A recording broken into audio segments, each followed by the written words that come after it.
सुप्रभात बच्चों। आज हम कक्षा छठी विषय हिंदी पाठ 5 पढ़ो और पढ़ाओ के प्रश्न उत्तर करेंगे। लेकिन इस वीडियो को प्रारंभ करने से पहले, शुरू करने से पहले मैं आपसे को एक संदेश देना चाहता हूँ, एक मैसेज देना चाहता हूँ कि मैंने आपके ग्रुप में भी एक मैसेज लिखा था कि, और मैं आज आपको इस वीडियो के माध्यम से भी बताना चाह रहा हूँ कि कुछ बच्चे मेरे पास होमवर्क प्रतिदिन भेज रहे हैं और कुछ बच्चे अभी तक नहीं भेजा है। यानी कि एक बार भी कुछ बच्चों ने, तो कुछ आपकी क्लास में ऐसे भी बच्चे हैं जिन्होंने एक बार अभी अपना होमवर्क नहीं भेजा है। तो मैं आपसे रिक्वेस्ट कर रहा हूँ कि आपको जितना होमवर्क मैंने आज तक करवाया, चाहे वो हिंदी रीडर का हो या फिर हिंदी ग्रामर का। रीडर में हमारा 5वां पाठ चल रहा है, आज हमारे 5वें पाठ के प्रश्न उत्तर जो हो जाएंगे, और ग्रामर में हमारे 2 पाठ यानी कि व्याकरण में हमारे 2 पाठ हो चुके हैं। तो इन सब की जो आपने कॉपी में अपना होमवर्क कर रखा है, कॉपी वर्क कर रखा है, उसकी सारे की फोटो पहले पाठ से लेकर के जितना कार्य आपका आज तक हो चुका है उसकी आपको एक साथ फोटो भेजनी है मेरे पास। यानी कि सारे को दोबारा से भेजना है। जिन्होंने भेज दिया है उनको भी भेजना है और जिन्होंने नहीं भेजा है उनको तो भेजना ही भेजना है।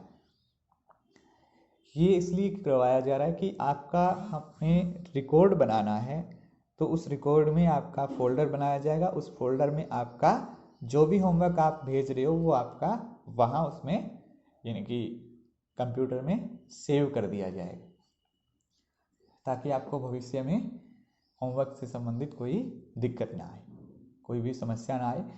मैं आपको दोबारा से फिर रिक्वेस्ट कर रहा हूँ कि जिन बच्चों ने, आपकी कक्षा के कुछ बच्चों ने तो कंप्लीट होमवर्क मेरे को कल, परसों और उससे पीछे वाले दिन में भेज दिया है, लेकिन उनकी संख्या बहुत कम है। आप सभी को अपना होमवर्क, चाहे वो हिंदी का हो चाहे वो संस्कृत का हो, कंप्लीट भेजना है। ठीक है, हिंदी का आप भेज रहे हो तो आप हिंदी का लिखोगे कि ये मेरा हिंदी रीडर का कार्य है इतना, ये मेरा हिंदी ग्रामर का कार्य है, ये मेरा संस्कृत का कार्य है। यानी आपके चाहे आपकी कॉपी में चाहे 20 पेज हुए हों या फिर 25 पेज हुए हों, 30 पेज हुए, जितने भी पेज हुए हैं, और बुक वर्क आपने जो बुक वर्क कर रखा है उसकी भी आप फोटो मुझे भेजोगे।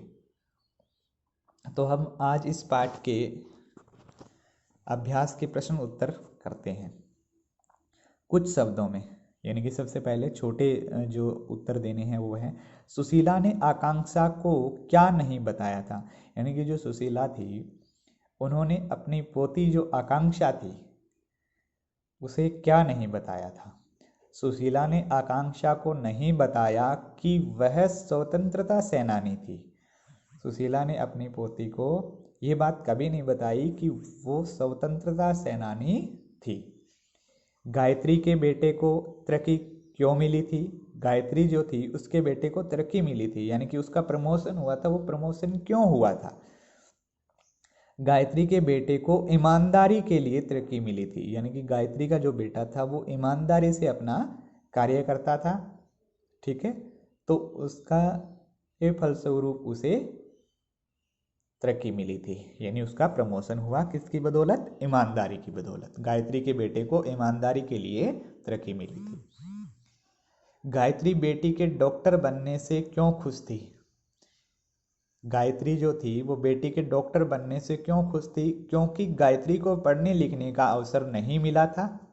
ठीक है, क्योंकि गायत्री को पढ़ने लिखने का अवसर नहीं मिला था, इसलिए गायत्री खुश थी कि वो तो नहीं पढ़ लिखी उसकी, यानी कि उसे तो ऐसा मौका नहीं मिला कि जिससे वो पढ़ लिख सके, लेकिन उसने अपनी बेटी को पढ़ाया लिखाया और वो डॉक्टर बन गई, इसलिए गायत्री अत्यंत खुश थी। कुछ वाक्यों में, यानी कि बड़े प्रश्न उत्तर हैं। सरोज ने यह क्यों कहा कि नारी आज भी पराधीन है।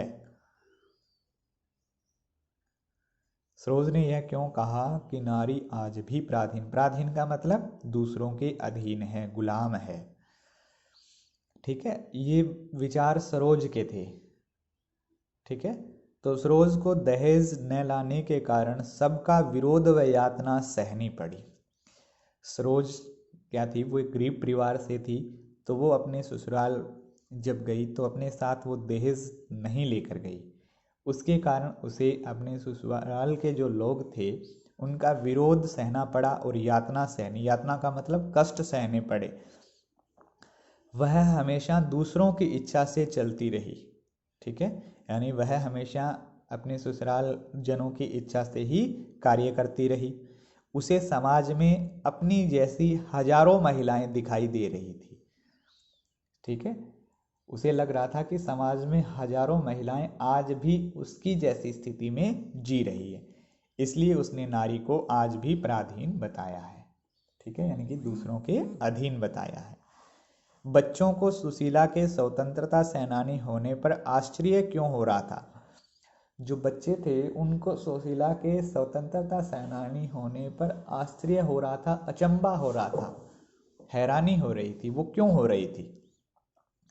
देखिए उत्तर, सुशीला उस जमाने की महिला थी जब समाज की अधिकतर महिलाएं घरों में ही रहती थी और अनपढ़ होती थी। यानी कि उस समय में क्या होता था, सुशीला वाले समय में, जब ये बात कब की हो रही है, यानी कि भारत जब आज़ाद हुआ था उससे पहले की बातें चल रही है, 1947 से भी पहले की। ठीक है, यानी स्वतंत्रता संग्राम तो 1947 से पहले हुए थे, स्वतंत्रता के लिए लड़ाइयाँ। तो उस समय की ये बात चली। उस समय हमारे समाज में जो महिलाएं थी उनकी स्थिति क्या थी, उनको पर्दे में रहना होता था। पर्दे का मतलब यानी वो घर से बाहर नहीं निकल सकती थी, उन्हें घर में ही रहना होता था। तो इसीलिए यहाँ लिखा है कि सुशीला उस जमाने की महिला थी जब समाज की अधिकतर महिलाएं घरों में ही रहती और अनपढ़ होती थी।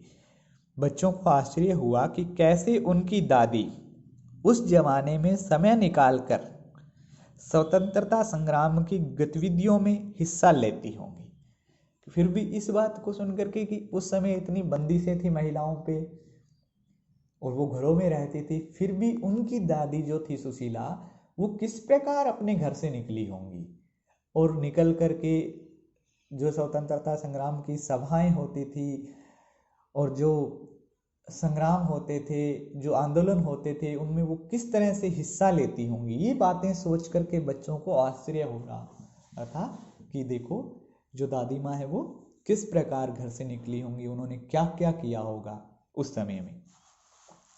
तीसरा हमारा है, सुशीला ने अंत में बच्चों को क्या सुझाव दिया, यानी कि क्या सजेशन दिया। सुशीला ने अंत में बच्चों को सुझाव दिया कि तुम लोग समाज के एक एक अनपढ़ व्यक्ति को पढ़ाओ और उन्हें उनके अधिकारों और कर्तव्य के बारे में, कर्तव्यों के बारे में,